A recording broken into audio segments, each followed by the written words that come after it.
Hello everyone, my name is Chelsea and welcome back to my channel. For today's video, I have my last book haul of 2021.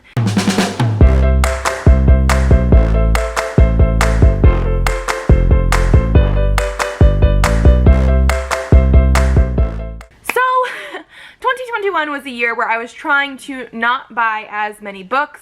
However, that sort of flew out the window halfway through the year, and so, yeah, I have a pretty big pile of books here to show you today.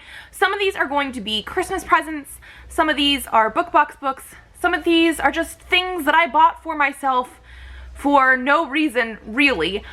So we're gonna jump right on in. I actually think I have 32 books to show you guys today. We are going to start with the presents from other people, and then move into me not having any self-control at the bookstore. The first two books I have here are Sweat and Soap Volume 3 and 4 by Kentetsu Yamada. This was a Secret Santa gift. I won't talk too much more about it currently, but yeah, Sweat and Soap. It is a manga that is an adult romance that I absolutely love. I've already read these ones, so I will talk about it more in my wrap-up, but yes. Then I have Empire of Silence by Christopher Ruccio. I probably terribly mispronounced that, but this was a gift from Lena from Sufficiently Advanced Lena. I will leave the channels of everyone that gave gifts, if they have one, down below. And this is an adult sci-fi that I have had on my wish list for a while now, and she said that she really enjoyed this first book. It is a nice, chunky mass market, but I really do enjoy the cover. I don't fully remember what this is about, because that does happen. I know what they're about when I put them on my wish list or on my want to read list, but I don't actually remember sometimes once I actually have my hands on the book. So the back says, "It was not his war. The galaxy remembers him as a hero, the man who burned every last alien Sealson from the sky. They remember him as a monster, the devil who destroyed a sun, casually annihilating 4 billion human lives, even the Emperor himself, against Imperial orders. But Hadrian was not a hero. He was not a monster. He was not even a soldier. On the wrong planet at the wrong time for the best reasons, Hadrian Marlowe starts down a path that can only end in fire. He flees his father and a future as a torturer, only to be left stranded on a strange backwater world.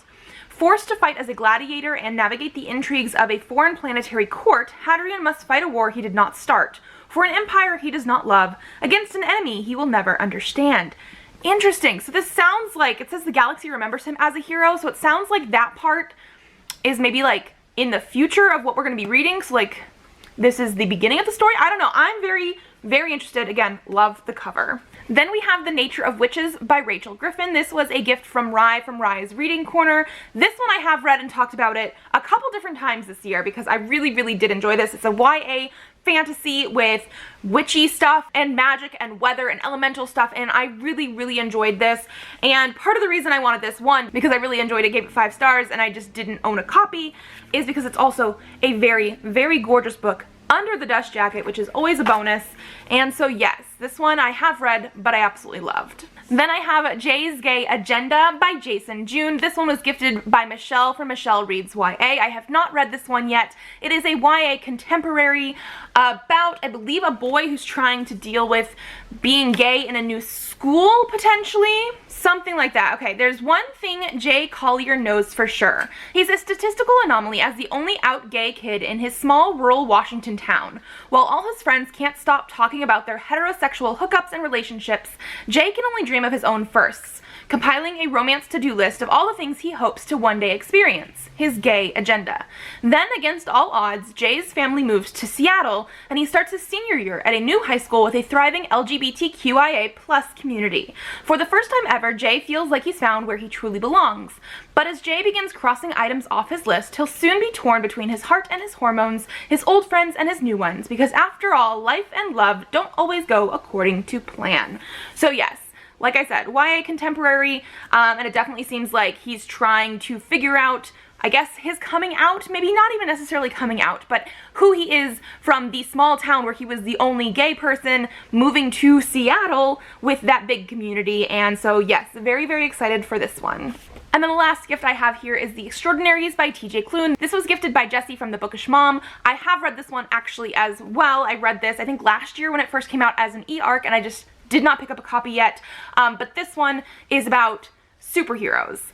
Specifically a gay boy who is like the biggest fan of like one of these superheroes in his world, because superheroes do exist. He also has ADHD, so the representation, while I did find it a little bit hard to get into at first because it is very much at the forefront in this ADHD boy's mind, you definitely get used to it, and I really enjoyed having that in the story. So yeah, this was a very interesting and fun one as well. Now, moving into the book box books, I did have one gigantic unboxing on my channel during the 12 days of Bookmas. I will leave a link down below in case you have not seen it, because my book boxes just sort of came in around the same time. So we did have the December Unplugged book box where we had King of Battle and Blood by Scarlett St. Clair. This is going to be an adult. I believe it is actually adult, because it was in the adult box. So not like new adult or anything, adult. Fantasy romance with vampires. I don't remember much else besides that, but I was very, very happy to have a fantasy after so many months of thrillers.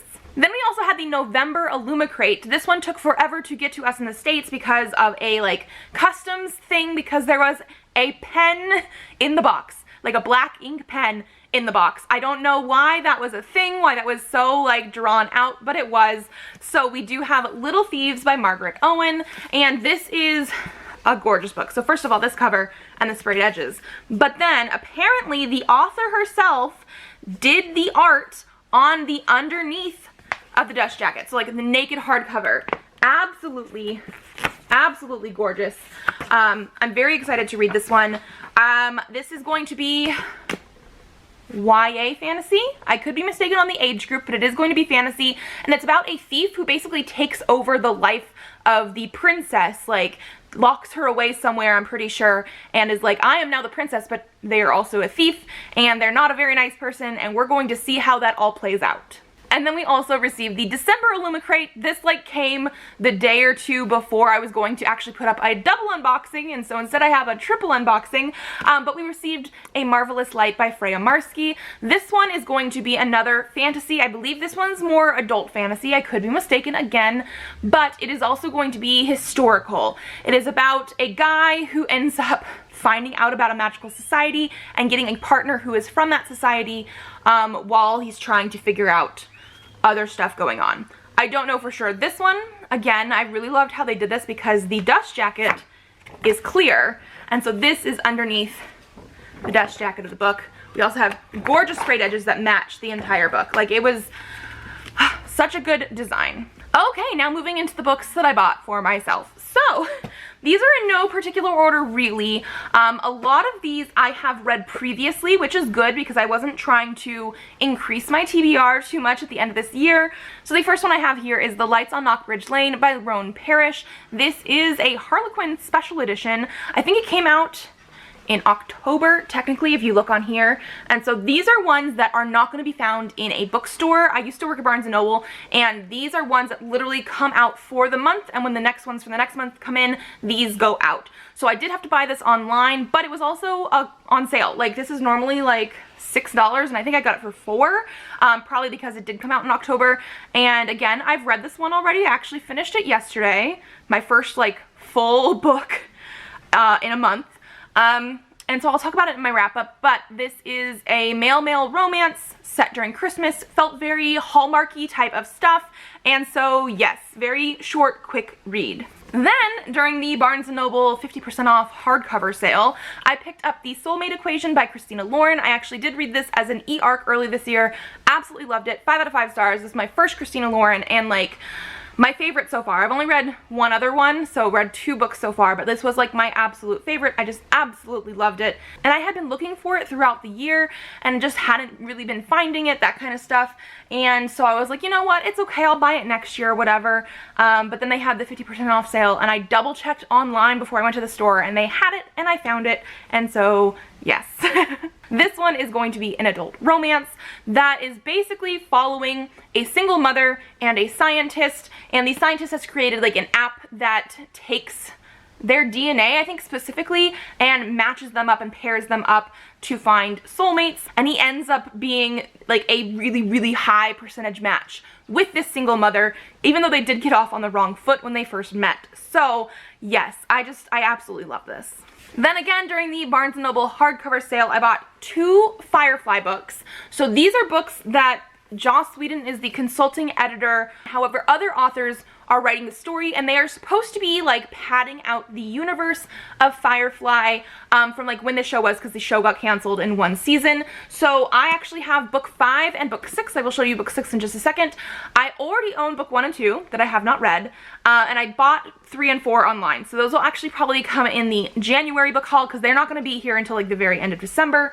But book 5 is Life Signs, and this is all going to be about Inara and the fact that she has a deadly illness. That was something that was supposed to be in the show, and yeah, I actually don't know if it's going to be something they can cure or not. Like, I have no idea, but like that was something they were hinting at during the show, and it was going to be something that came up in like season 2 or 3, and they didn't get that, so we have a book on it, and I'm very, very excited for that one.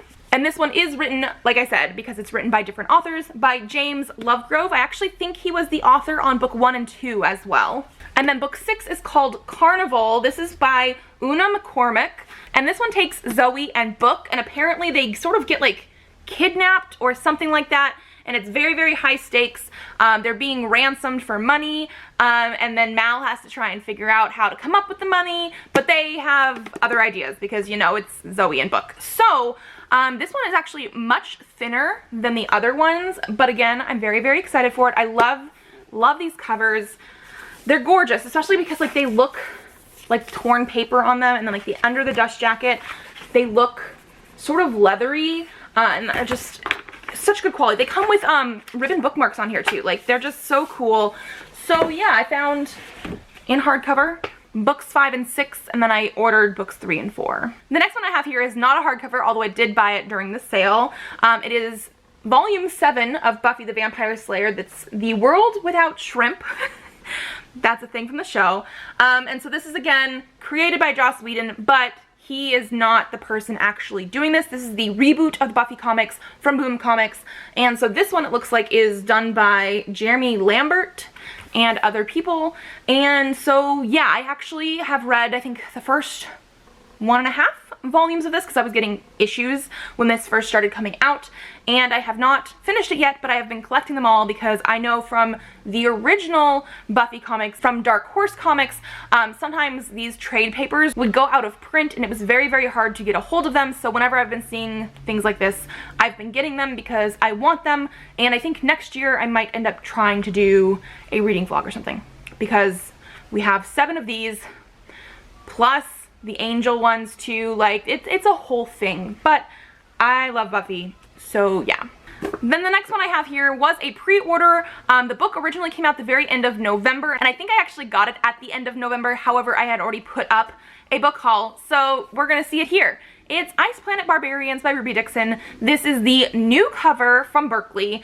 I actually have the original one over here as well. And personally, since I have read these ones, I think this fits the vibe of the book so much more, because when I first saw this, back before TikTok or anybody got a hold of these books, this always felt like erotica to me. And yes, there are sex scenes in this book, but there is so much plot too. Like, I would not consider this an erotica novel, because it's not, like, that's not the whole plot. There is a whole, like, romance, sci-fi, survival type of stuff plot going on in this book and in the other books that I have read so far. So yeah, I had to get this one. It is the special edition. I've already pre-ordered the second one that is going to come out in January, and so I'm just waiting for that to come out because I love these books. I need it, and I really, really do hope they do more of the series like this, because they can't just stop at 2 books when I've read the first 3. Like, at least continue some more for me, please, because I love the way that this is. But again, like I was sort of saying a little bit earlier, this is going to be sci-fi romance, very adult. There are sex scenes in it, but I do feel like this cover fits the series more than the other ones, although the other ones are very iconic. And then I have another pre-order here. This was something that I funded on Kickstarter. It is For Goodness Sake Volume 3 by Kaylin Smith. I read Volume 1 last year, absolutely loved it, and I actually had funded that on Kickstarter as well because I've been following and reading Kaylin Smith's work for a few years now, because I started with Plume way back when, and when that was still coming out. And yeah, I absolutely love the first one, had to keep going with this. This is Volume 3, which is the end of the series, so either this month or next month or something like that, I will probably read all 3 because I want to reread the first one. And basically it is just about a guy who is cursed to look like a demon, and then we have a girl who is basically a hippie in a school bus, and they're sort of coming together in the first book to try to figure out why he looks the way he does and how to fix it. And yes, I just absolutely love, 1, I love Kaylin Smith's art, but 2, the storytelling and the characters, they're phenomenal. And so yeah, this is an indie / self-published graphic novel series that I absolutely love. And then I also have Extraordinary by V.E. Schwab. So this is the comics in a bind-up. This is a hardcover bind-up because it is the like Barnes & Noble exclusive edition. I bought this actually I think during the Black Friday sale or a little bit after that. So again, it was just after I had already done a book haul. But this is going to be the graphic novel comic stuff that goes with the Vicious world, that stuff. And I have not read that yet, although if you have seen my TBR game, Vicious is on my TBR for January, so we're gonna get to that very, very soon. But this was just one of those things where I saw it and I had to get it, so I did. Okay, everything else here is manga now. So during the half off hardcover sale, I picked up Deserter by Junji Ito.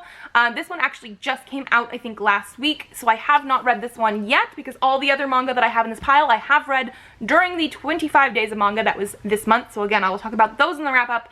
This actually might be something I read today or tomorrow because I can't just sit and hold off on reading Junji Ito for like any time. Once I get them, I have to read them. This is his newest collection of short stories, and I really, really love his short story stuff because these are horror manga short stories. Obviously, looks very disgusting here. Like his art just is super, super creepy. I actually don't even know what kind of stories we have in here, but I'm excited to read them. Next, I have the last 2 volumes of A School Frozen in Time. This is art by Naoshi Arakawa and story by Mizuki Sujimura. So we have Volume 3 and Volume 4. Like I said, I read these during the 25 days of manga, so I have finished the series. I will talk about it in the wrap-up. But the whole concept of this series is that a group of kids go to school one day, and they find out they're the only kids in school. Like, nobody is there. They can't escape the school. The doors are locked. The windows are locked. They cannot get out. And they realize that they have forgotten who killed themselves at a school festival. So this has very, very heavy trigger warnings in every single volume of this series for suicide. Just keep that in mind. It is also very dark, bloody, gory. Like you would expect that from like horror manga type of stuff like this, but the fact that suicide is the main plot point for every single book in the series, just be aware. But yeah, it had more and more of a mystery every single volume, so I had to get both of these. Then I have Boys Run the Riot Volume 3 by Keito Gaku. So this one, Volume 4, is going to be the last one, and I think it comes out next month because it got pushed back because of all the supply chain issues going on this year. But I absolutely love this one as well. Again, I'll talk about this volume in my wrap-up, but the whole series of this one follows a trans teen who is still trying to deal with the fact that he presents as a girl in school, and him and one of his new friends decide to start a clothing line to better express themselves. This is own voices for the author. I don't know about the fashion line necessarily, but apparently a lot of the issues and topics that come up in these volumes are things that he had to deal with when he was transitioning as well. So yes. Then I have Can't Stop Cursing You. This is art by Natsuko Uruma and original story by Kensuke Koba. This is the first volume. Volume 2 is out, but it's very, very hard to get a hold of. Like this one actually was on back order for a while once this one had come out, just because again of supply chain issues. But I got this one, read it already, and when I had heard about this one from other people on BookTube, it was being described as basically like L from Death Note if he was actually like the main character, and that's basically what this main guy is. He acts a little bit like L. It is a little bit different. There is like a killing thing going on, but this, instead of having a Death Note, has like a kill curse. Like there are curse demons that like you can make a pact with to kill stuff, and so he is a curse breaker trying to figure out these killings going on in a high school, and I really enjoyed this one. Again, I'll talk about my feelings a little bit more in the wrap-up, but if you like Elle from Death Note, which is what I had heard about this, I do think that definitely fits. Pick it up and read it. And then the last 10 books I have here are the last 10 books of the Promised Neverland. So this was something that I started reading, I think, last year, end of last year sometime. I was slowly getting into it, and every time I would go to the bookstore and buy manga, I would buy like 3 volumes of the Promised Neverland, because usually they wouldn't have certain ones in the series. We'd be missing like volume 7 or something, so I'd get like 4, 5, 6, you know, that kind of thing. Well, the last time I went, they had all of them that I needed, so I bought 11, 12, 13, 14, 15, 16, 17, 18, 19, and 20. So this is a series that I know I've talked about on my channel before, and I cannot give you much information. Like when I talk about these, I start with the first book in the series, and I mention the fact that these are orphans living in a house with their mom, and like literally that's all I'm allowed to tell you before you go into it, because you need to read it blind, and you really do. I actually started these with the anime. So the anime of these, the first season goes up through volume 4, like halfway into 5, I'm pretty sure, and then the tone of everything really shifts in the books, and so I do think it was a really good anime for season 1. I have not watched season 2, but season 1 was really good because of the way that this story sets it up. I do think it helps to see it as it goes, and like with the music and like the background and everything, like it's just so good. These books, this manga is also amazing. I will say right now, because I'm going to talk about it in my wrap-up, but I will say, me being my pregnant hormonal self, I 100% cried at this last book. Just the way that they did everything, like you cannot predict what is going to happen in each subsequent volume. Like you think you know what's going on, and then like the next volume happens and it turns it completely on its head. Like every single thing, like I was hooked.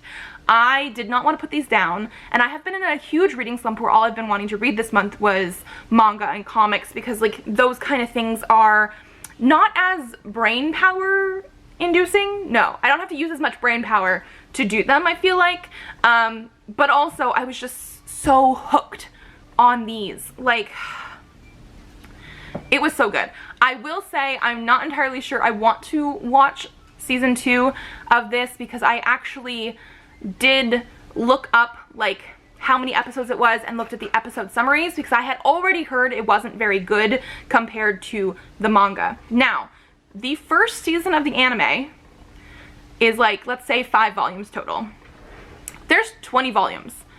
The last season of the anime, so season 2, starts where the first season left off and apparently goes through volume 20. So like the first season is 5 volumes and the second season is 15 volumes, but I can tell by the summaries in the like episode titles that they cut out a ton of like storyline that I guess they considered more a like side storyline. I don't know, but I don't feel like you can do that.